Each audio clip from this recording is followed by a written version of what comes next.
Agora a gente vai falar um pouco como que a gente pode realmente conhecer o nosso consumidor, trazer ele para o centro da operação, começar a fazer simples aquilo que tem que ser feito, mas de forma organizada, estruturada, mudando os produtos, testando.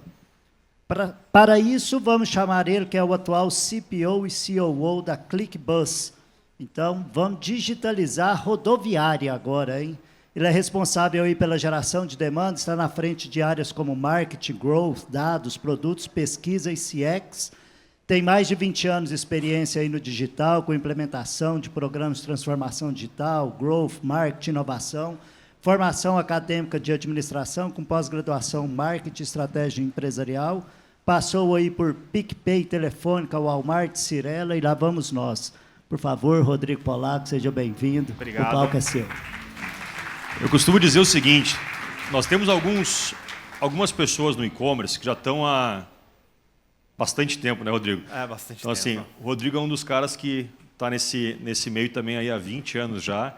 Então, eu brinco, a gente vai personificando aquelas pessoas que a gente ouve falar sempre. Então, seja muito bem-vindo ao nosso palco, Obrigado. Rodrigo.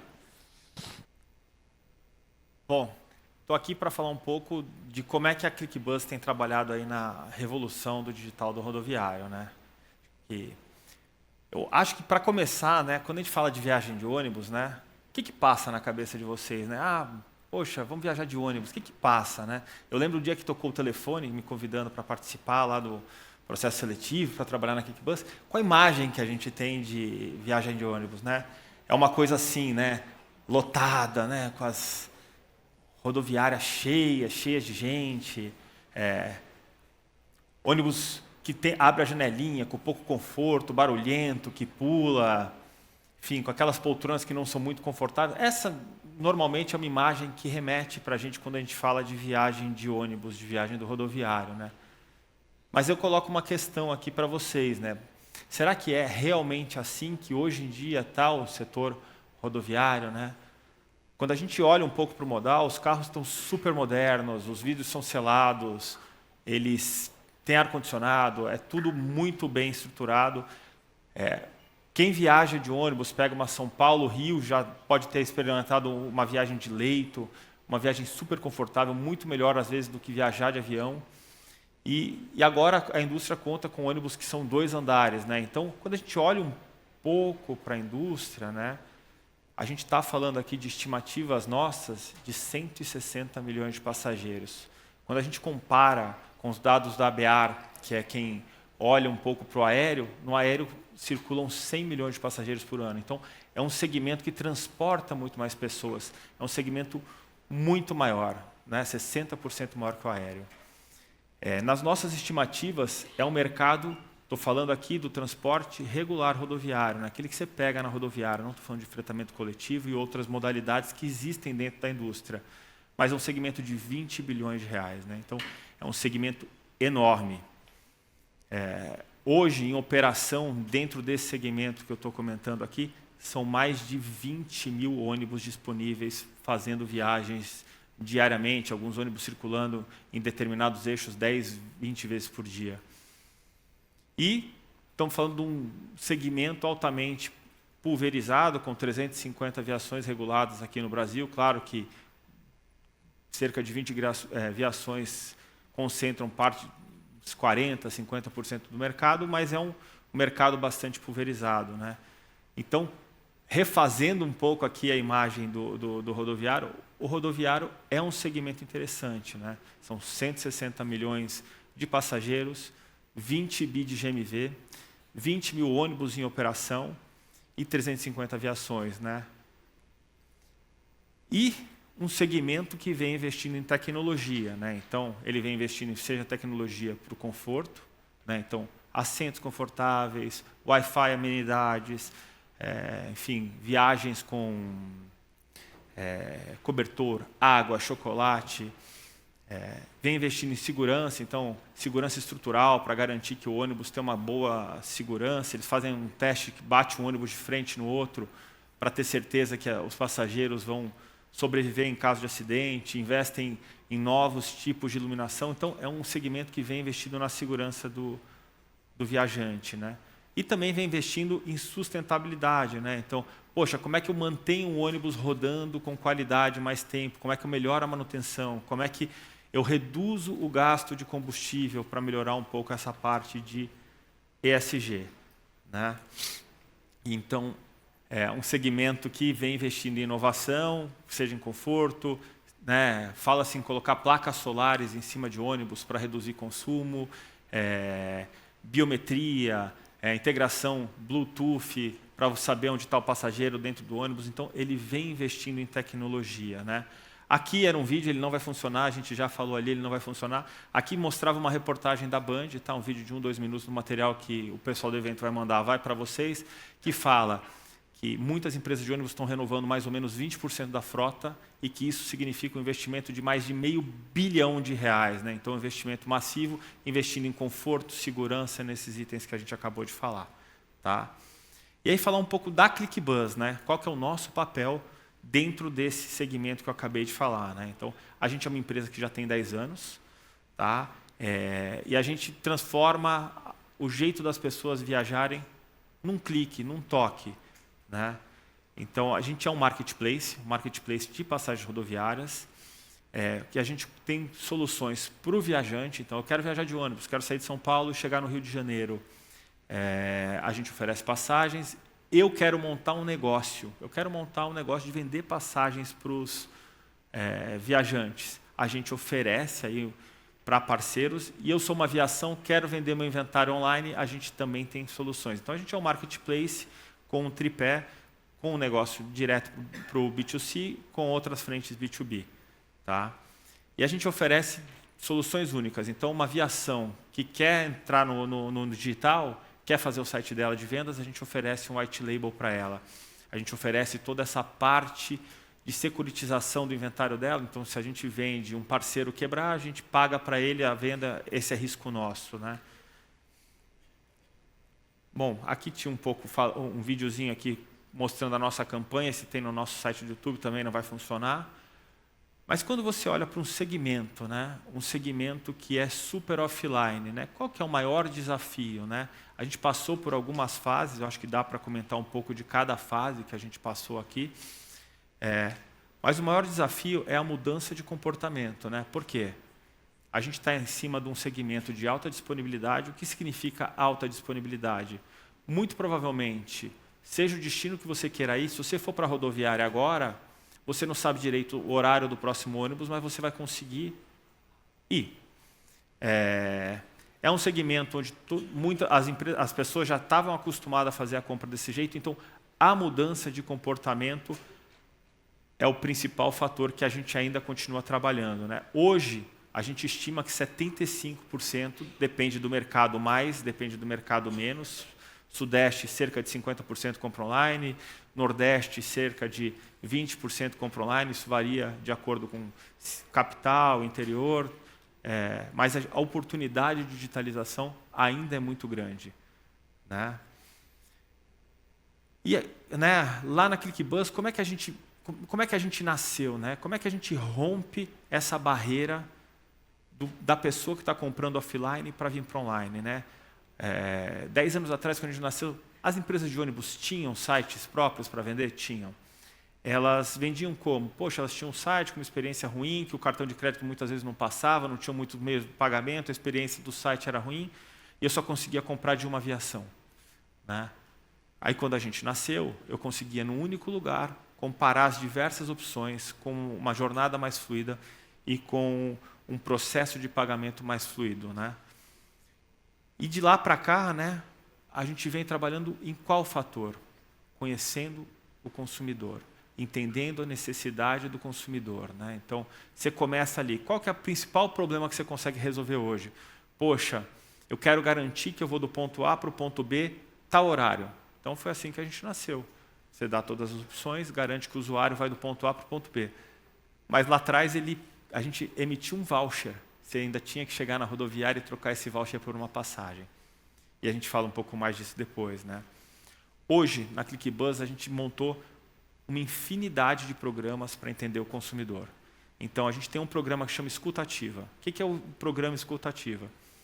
A área de atendimento está todo dia em contato com o cliente com uma série de problemas que a gente tem. Uma série de problemas.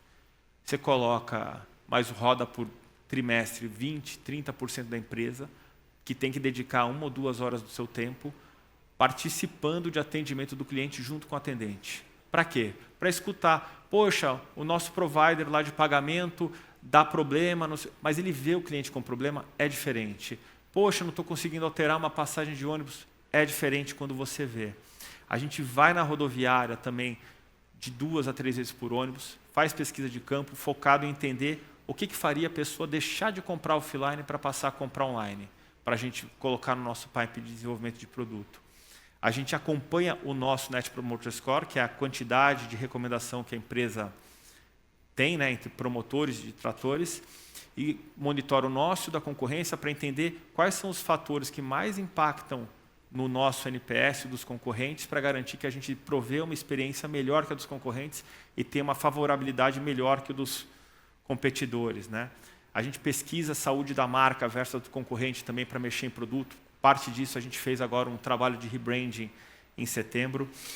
E a gente tem uma cultura data-driven, né? Significa que a gente está todo dia olhando os dados, relatórios, para que a gente consiga tomar decisão em cima de dados e não de opiniões. Né?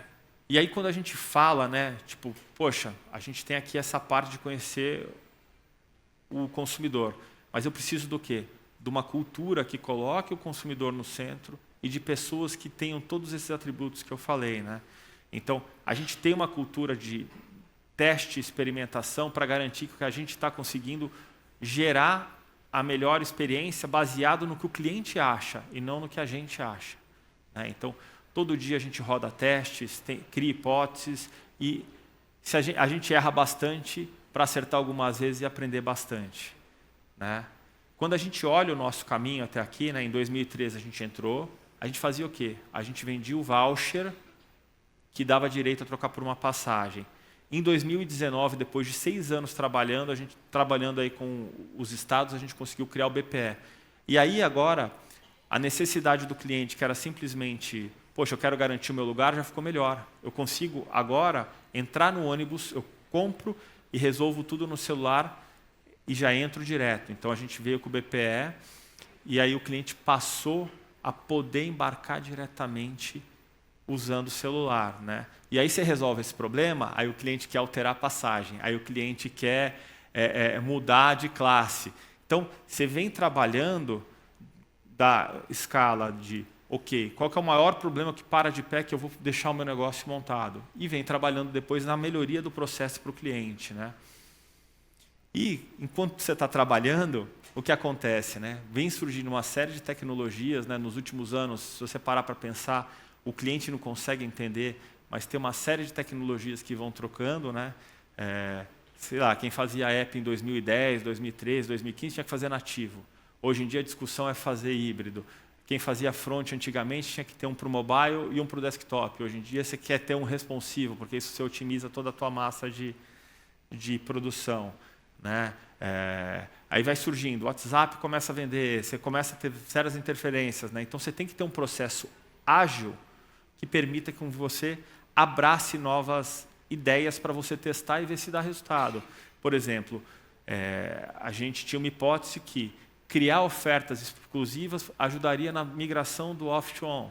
A gente criou um programa chamado Clique Oferta, onde a gente oferece preços exclusivos através de negociações com viações, com preços diferenciados, que no offline é mais caro do que no digital. Isso ajuda na transformação. O Google Wallet, poxa, o Google Wallet tinha para o aéreo, resolveu lançar para o rodoviário, nos procurou, a gente falou, vamos pôr, né? Mas o que isso melhora em relação ao BPE? Não sei, vamos deixar o cliente decidir se isso é melhor ou não que o BPE. E hoje, mais de 200 mil clientes, desde que a gente lançou em dezembro do ano passado, preferem usar essa funcionalidade e preferem colocar nas suas carteiras digitais a passagem de ônibus. Em janeiro desse ano, né, veio a onda do GPT Chat, e aí a gente, poxa, como é que a gente pode aproveitar do GPT Chat para oferecer alguma coisa para o cliente, né? Poxa, vamos criar alguma plataforma para que o cliente possa fazer o itinerário dele, e a gente lançou o Clique Aí, né? Agora a gente está junto com o Google para lançar o Google Travel para viagem de ônibus. Já tem o de avião e agora vai lançar o de ônibus, né? E a gente vem trabalhando para lançar também vendas por WhatsApp, né? Então, acho que esse é só o começo, né, da nossa viagem.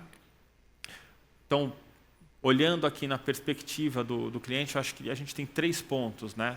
Que é, para você quer montar um negócio online, entende o problema do cliente, o problema é que o cliente vai tirar dinheiro do bolso e vai pagar para você porque ele está tendo algum benefício.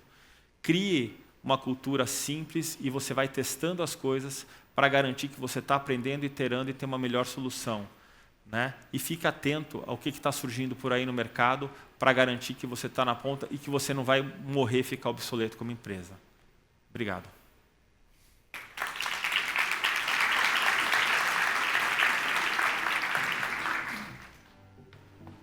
Tava ali no fundo, aí eu tive que sair correndo.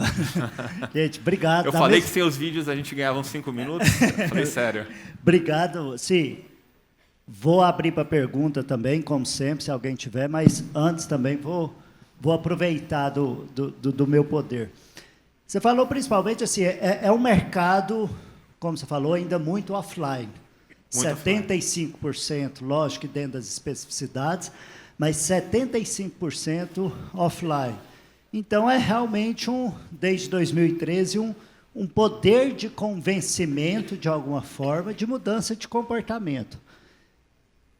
Pensando nesse ponto aí, dessa digitalização desse off, bem enrustido, vamos dizer assim, o que a gente pode trazer aí dessa sua experiência de como conduzir esse processo de conhecimento do cliente e de incorporação isso, porque não é só o cliente, é convencer as viações, no seu caso, é convencer toda a cadeia, né?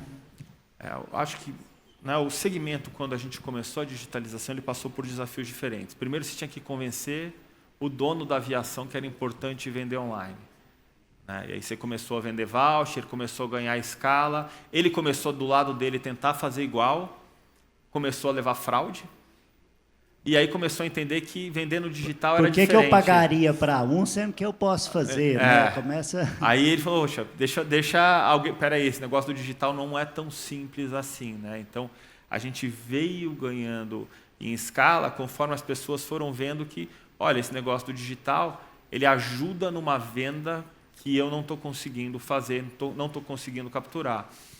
Também a gente vem de um segmento que não investe em propaganda, né? Qual foi a última propaganda que vocês viram aí na televisão de uma aviação, viagem? Não é um segmento, e a gente, parte do nosso faturamento, a gente reinveste, porque a gente acredita que a gente tem que falar do modal, o modal tem que ser um modal que é mais visto.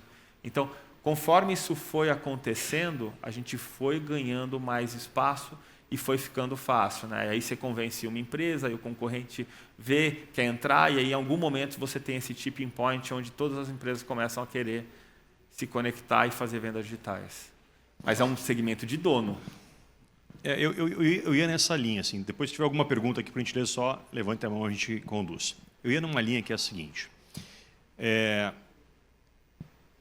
gente não vê propaganda, é difícil tu ver uma propaganda.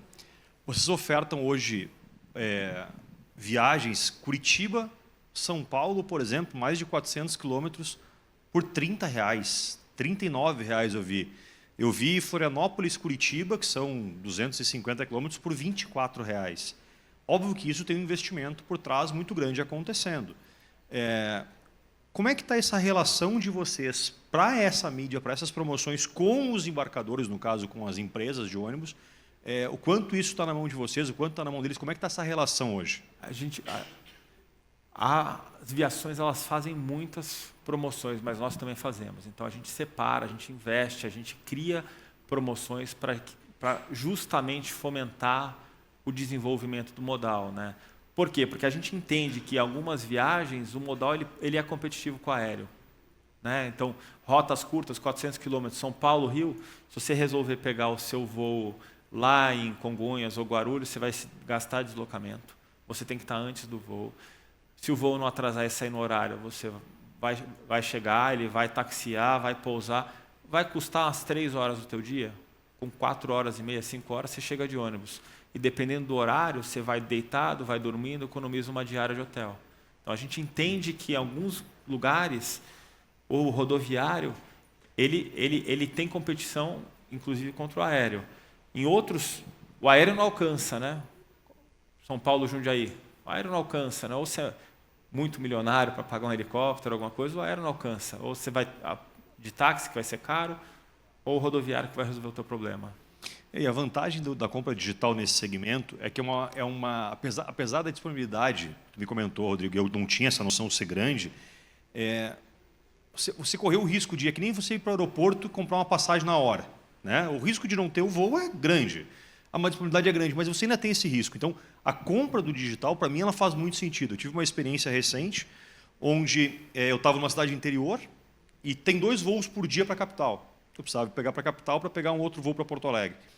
Eu perdi o tal do voo, o próximo voo era no final do dia e eu resolvi ir de rodoviário. A partir dessa data, eu mudei a minha rotina desta cidade. Eu só pego o rodoviário. O ônibus excelente, atendimento excelente, saiu no horário, não atrasou, que hoje em dia, para te conseguir sair com voo no horário, está uma briga. Saiu no horário, não atrasou, e o tempo de trajeto foi mais ou menos isso que tu falou. Eu compensei os horários e fui descansando, e com Wi-Fi no ônibus, enfim. Então, realmente, muito bacana. Tem alguma pergunta? Aqui. Ali no fundo, por favor, e aqui no meio também, por favor. Oi, prazer, meu nome é Ana, tudo bem? Eu sempre tive em trajetos que não tinha aeroporto, então eu usei muito faculdade e tal, viagem de noite e tudo mais, e eu acompanhei muito essa evolução do ônibus. Então, de fato, todas essas coisas que você mostrou aí, é muito claro ver. Um ponto que eu vejo que ainda a gente precisa evoluir, eu queria saber a sua opinião, é sobre a experiência antes do ônibus ou pós o ônibus. Eu sinto que ainda a gente precisa melhorar muito o ambiente de rodoviária, quando você se compara com transporte aéreo. Eu queria saber a sua opinião com isso. Eu concordo contigo que o ônibus, né, que é onde você passa a maior parte do tempo, ele evoluiu muito mais do que a parte de rodoviárias, e que o aeroporto é um shopping center onde você se conecta para viajar. Né? Então, as amenidades do aeroporto, nas grandes cidades, né, porque, enfim... Que fique claro, né? Minha esposa é do Maranhão, lá não é essas maravilhas comparadas com São Paulo. Nas grandes cidades é muito superior ao das rodoviárias, né? E que tem um espaço, tem uma oportunidade aí para elas ainda crescer. Mas eu tenho visto elas começando a investir, tem salas VIPs de empresas de ônibus em algumas rodoviárias para você chegar antes, carregar seu celular, com água liberado, com algumas Wi-Fi, enfim. Então, é um segmento que tem bastante espaço para evoluir, mas que está investindo. Ele investiu muito mais no transporte, é fato, do que nessa parte, porque o tempo normal de rodoviária das pessoas que compram antecipadamente é 15 minutos, meia hora. Então, não é igual um aeroporto que você fica uma hora lá. Não tem necessidade de chegar antes por causa de balanceamento, às vezes. Então, né? Talvez tenha uma coisa tenha relação com a outra, mas eu concordo contigo. E eu faço um outro paralelo. A gente viaja muito para interior, eu vou muito para interior de Minas, então eu pego muito aeroporto que é infinitamente menor do que muita rodoviária. Eu fiquei num aeroporto na semana retrasada, que eu tive que ficar 2 horas no aeroporto que não tinha água para vender. Pra você ter uma ideia, aeroporto. A cidade interior tem muito disso. Mas eu faço um comparativo que é o seguinte: o número de aeroportos vezes o número de rodoviárias. Toda cidade obrigatoriamente tem uma rodoviária. Nem toda cidade tem um aeroporto. Ponto de embarque, né? Ponto de embarque. Pode ser numa padaria. Então, isso realmente deve fazer uma diferença grande. Mas a pergunta é muito bacana, porque mostra o quanto de espaço a gente ainda tem e o quanto isso está competindo com a malha aérea. Obrigado. Mais uma aqui. Tem uma outra aqui no meio. Alô, está ouvindo? Oi, boa tarde, eu sou Fica Cristina. de pé, por favor, só para a gente ver, ficar mais fácil. Muito obrigado, Cristina. Obrigada. Eu sou Cristina Souza, eu trabalho no setor de alimentação fora do lar, né, o setor de food service, que é um setor bastante desafiador quando a gente pensava em digitalização há um tempo atrás, né, eu acho que a pandemia também nos empurrou para a aceleração, mas eu sinto muita dificuldade de discutir no mesmo nível com o empresário do lado de lá, e imagino que no transporte também seja esse. Eu queria saber como é que você e o teu time fazem para criar essa conexão, para construir essa jornada de comunicação dentro do segmento. Olha, a gente A gente recentemente criou alguns eventos com segmento, né? Então, quando a gente olha para a nossa área comercial, ela é uma área comercial que já está aí falando no segmento mesmo antes da ClickBus, tá? Que a gente é fruto de uma fusão de duas empresas, da ClickBus, que era o Multichey, com a J3, que era uma empresa GDS. E essa J3 GDS, ela era um pedaço, uma subsidiária da RJ Consultores, que é uma empresa que vende o principal IMS do segmento. Então, a área comercial, que é quem tem que falar com as viações, ela já tinha passado, acho que 15, 20 anos antes da criação, falando com os empresários para colocar um sistema. IMS é um sistema de Inventory Management System. É o sistema de controle do inventário da aviação, que é onde as aviações cadastram seu inventário. Então, a área comercial já tinha pontes construídas com a maior parte dos empresários, a nossa área comercial. Aí você pergunta, como é que a gente mantém o relacionamento? A gente tem uma área comercial que tem que visitar pelo menos o cliente uma vez a cada 6 meses, e agora a gente criou eventos para tentar trazer o mercado inteiro, para a gente discutir e fomentar melhorias que possam atingir todo o segmento de maneira mais ampla do que empresa a empresa, né? Então, a gente tem alguns eventos que chamam ClickBus Day. Você pesquisar na mídia, a gente fez agora, semana passada, em Campinas, a gente fez também já em Belo Horizonte, Salvador. Esse ano a gente produziu, acho que 6 eventos para juntar os empresários. Muito bacana. Alguma pergunta a mais? Se não, eu tenho aí até curiosidade do segmento, né? Porque às vezes a gente até naturalmente recebe mais dados de aéreo do que de rodoviário. No aéreo, em termos de, vamos falar de volume de dinheiro, o segmento empresarial ele é importante. Tá? O segmento turista, ele completa muito, não que não seja, mas ele completa muito. A base do dia a dia é o empresarial. E no rodoviário, como que funciona isso? A base, maior parte, as pessoas viajam, seja para visitar parentes, turismo. O empresarial, ele ainda tem muito espaço para crescer, é o contrário. Ele tem bastante espaço para crescer. Então tá bom, muito E a gente trabalha nesse ClickBus Day com empresas focadas em B2B para colocar o rodoviário como uma opção para o empresário brasileiro também poder gastar menos verba de viagem para as suas equipes eu falo comerciais. porque né? tem trajetos, como o Marcelo falou, eu moro em Uberlândia, hoje tenho consultoria, mas tem trajetos que às vezes a gente fazia numa época aí de executivo, vamos dizer, que você gastava muito mais tempo, como você falou, às vezes de deslocamento, mas que se fosse de rodoviário poderia ser bem mais rápido, mas não fazia parte tanto do leque de opções, como você falou, né? Não, e a gente está numa fase agora, que não sei se o pessoal que está voando bastante também, eu faço, pela consultoria, eu acabo fazendo 2, 3 voos por semana, aí, no mínimo. E faz uns 3 meses que a gente vem num caos absurdo do aéreo. Ontem, para vocês terem uma ideia, era para eu estar aqui às 7 horas da noite e eu cheguei meia-noite no hotel.